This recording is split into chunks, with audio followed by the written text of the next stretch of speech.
All human beings have potential that are not fully developed. So in short, what is it? Now when you rehabilitate a stroke patient, what do? You see, try to facilitate the movement. There could be few movements which were the patient was not earlier moving it or using it, but you try everyone. It could be mental or physical, but there is a potential which is not fully developed because it is not been used. Now, see how many of us can write with the lower limb or a foot? No, but there are people who can do that because it can be done, but people might have the potential, but it is not fully developed. Then, motor development takes place in cervicocaudal sequence or proximo-distal direction. Now, you all have learnt about NDT, Brunstrom, MRP, etc., right?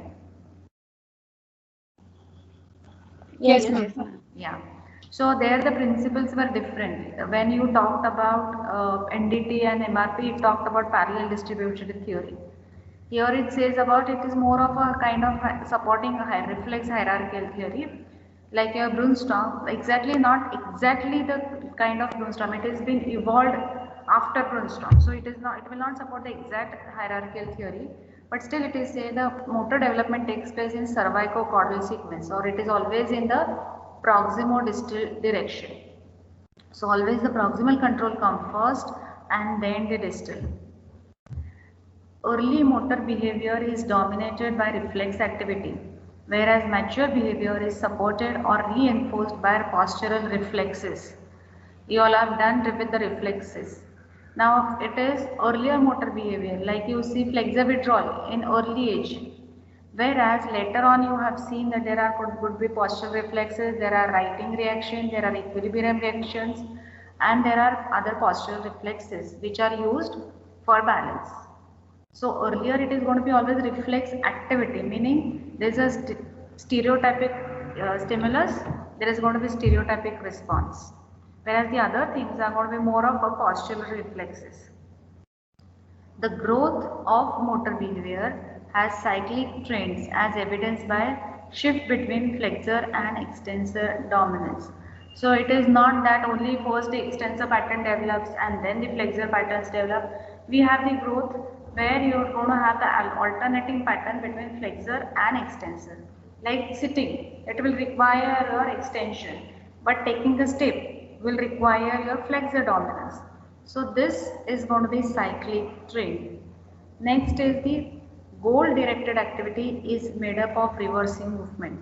Now you want to reach or you want to keep something from the table on the shelf.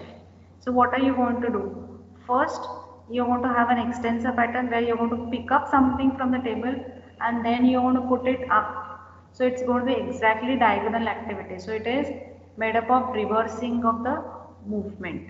Normal movement and posture are dependent, and there is going to be a synergistic balance interaction of agonist and antagonist. So it is not that only agonist pattern works or only antagonist. There has to be when the agonist contracts, as the Sherrington says, as the agonist contract, antagonist relaxes. So there has to be interaction between agonist and antagonist. Are the principles still here clear? Anything is to be explained?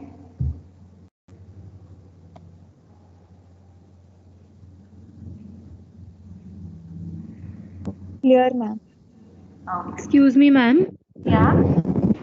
Ma'am, this is breaking in Sorry. between.